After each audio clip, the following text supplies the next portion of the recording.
Welcome to this video which takes a look at monitoring physical span or mirror ports with a virtual LANGuardian. My name is Darragh Delaney, I'm Head of Technical Services here at Netfort. So let's take a look at the deployment concepts first. So you may have one or more physical switches out on your network and you want to set up a span or mirror port. Now, span or mirror ports are a really good way of getting visibility as they allow you to take a copy of data that's transversing through that switch. But what if you don't have a server available and you want to deploy LANGuardian as a virtual machine? Well, it's fairly straightforward. What you need to do is patch a cable from your physical switch through to the ESX server. Now you do need to dedicate a network card to this, so I'm using VM-NIC0 here. So you patch that through, and internally within the ESX server, we're going to set up monitoring so that the traffic coming in on this network card can be seen by the LANGuardian. So again, you've got a dedicated network card, and then it's just a matter of configuring the virtual environment to pass that traffic through. So stage one is to get your cabling set up, get your patch cable through to the ESX server, note the port that you've connected that cable to, and now we move on to the next stage. So the first stage to getting LANGuardian installed on your virtual environment is to download a free trial of our software at www.netfort.com. Click on the Download Now button. You've got three options: an ISO, VMware Appliance, or a USB image. Now, while there is a VMware Appliance pre-built here, I would always recommend going for the ISO image. You get a lot more control over the resource allocation. So click on the Download option, fill in your details, and click Submit.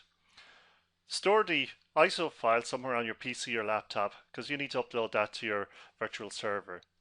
So let's go there now. So this is my ESX server. So before I can do anything, I need to upload that ISO file.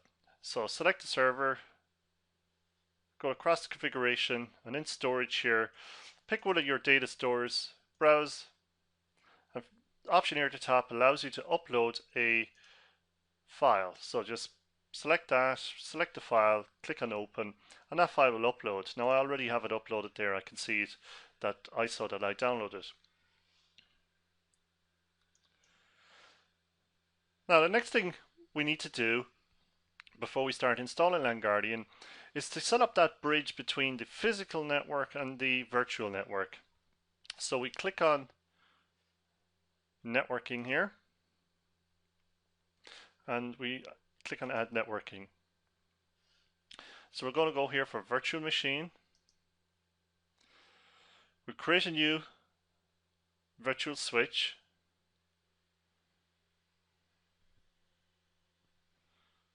Let's click on next. We'll give it a name. So just going to call it monitoring switch. Let's click next and finish. Now let's scroll down here. So I've got my virtual switch set up. I'll just click on properties here, network adapters. And actually it's automatically added that physical adapter. So VM-NIC0 is actually a physical adapter. That's the one that goes back to my core switch where I have got the mirror port set up. So that's correct. If you've got the wrong network adapter there, just click remove, click on add, and just select whatever adapter that you want to add to this monitoring switch.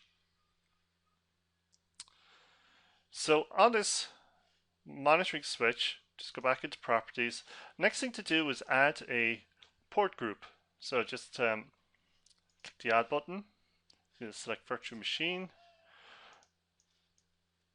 Going to call this the monitoring port group and give it VLAN ID 4095. Select next, finish. And that monitoring port group that you just set up, you just click on edit again and go to security and just enable promiscuous mode. Promiscuous mode allows us to capture packets that are flowing across this switch. Just go OK to that. So that's now set up. So our virtual networking infrastructure is now ready to have LANGuardian installed into it. So just close that. And now let's build the LANGuardian. So we right click here, we go new virtual machine. So it just starts up the wizard. Typical is fine. Give it a name.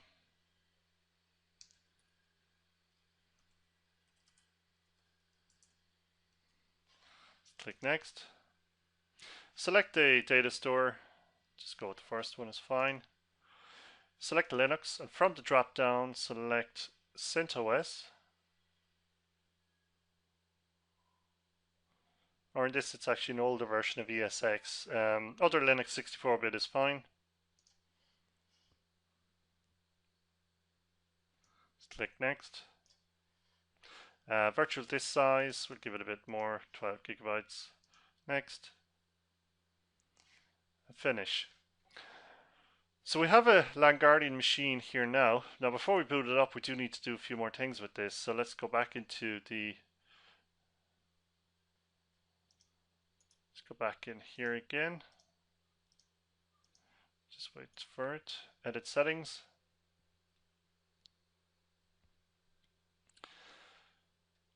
So we've got 384 megabytes of memory. It's a bit low. We're going to up that there to 2 gigs. Single CPU. I have limited CPUs on this ESX host, so a single CPU is fine. Now I've got one network adapter here, that's connected to my office management network. That's where all my servers are. That's fine for network adapter 1, but I do need to add a second network adapter. So select Ethernet adapter. Next. The network label, you gotta select the monitoring port group here. Okay, so you can also change the adapter type if you want, but select the monitoring port group. Next to finish. This is ESX4 and ESX5. This looks a little different, but the concepts remain the same. 2 network cards, one in your regular management network, and the second one in your monitoring port group that you set up earlier on. Just OK that. And sorry, one other thing to do in there. Go back into edit settings. I've also got to select the CD or DVD. Select the option for data store ISO. Go browse. Go to your data store. Select the ISO. OK. Just make sure that's connected with power on. OK that. And now we can power up this LANGuardian. Change here to console view. And let's wait for it to boot up. Now, if you get messages at this point around trying to get a DHCP IP address, that suggests that you don't have the ISO mapped to the DVD drive, or it's not set to connect at boot up. So go back in and check them settings. It's booting up something here, so it looks good. It's booting up the LANGuardian installation. So just got to wait now for the wizard so we can go give it an IP address. So here we go. So sure you want to continue, type yes. There's one disk available, just type in 1 and return. So you sure you want to continue, yes. So very important at this point, select Ethernet or network adapter number 1. That's going to be used for management. And we'll give it an IP address.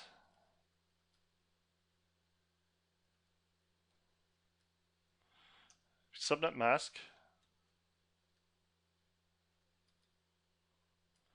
A gateway address. Finally, a DNS server.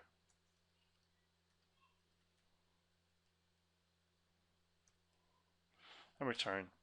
So again, it just says, are you sure you want to install? Yes. And now it's installing LANGuardian. And I'm doing everything here in real time, so it's a very, very quick and easy install. Pretty much for the install, you just need to give it an IP address and pick a disk, and it just installs the software. It does everything for you. Now I'm waiting next for it'll prompt me if you want to reboot, so we're not ready yet to log on to the console. We've got to reboot next and wait for it to come back up. So at this point now we can just press restart and it'll go reboot. You can leave this console open here.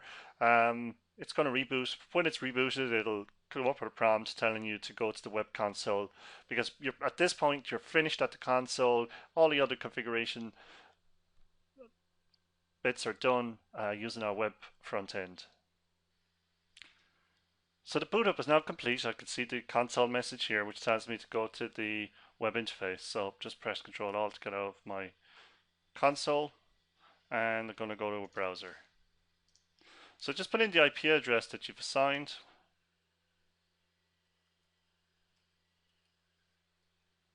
Press return. You got an error here first time you log on, just to add the exception for the security cert. And I'll get to complete the install using this wizard. So just tick that box here to agree with the licensing terms. Go next. Check the network settings to look fine. Just next. Emails, sorry, just back one there. If you have a proxy server, just fill in the details there. Let's move on to email. I'll leave as the default. System clock is next. So I'm going to go with the NTP server. That's fine. Next up, I need to set a GUI password. Now I gotta have a minimum of 7 characters. Just wait while it sets the time. So here we go to set the administrator password.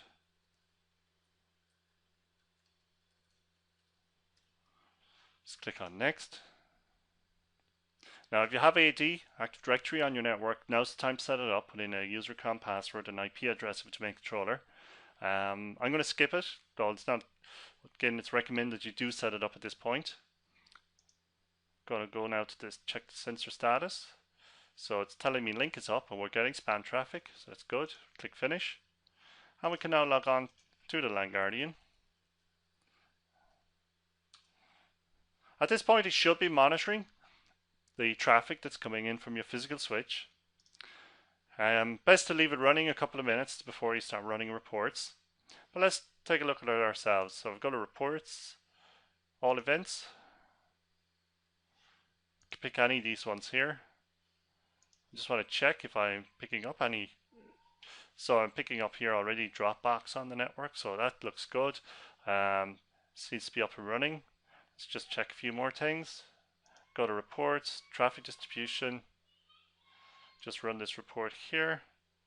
Yeah, it's going to take a couple of minutes for the data to appear. But you can also do other ones like reports, top websites. Let's take a look.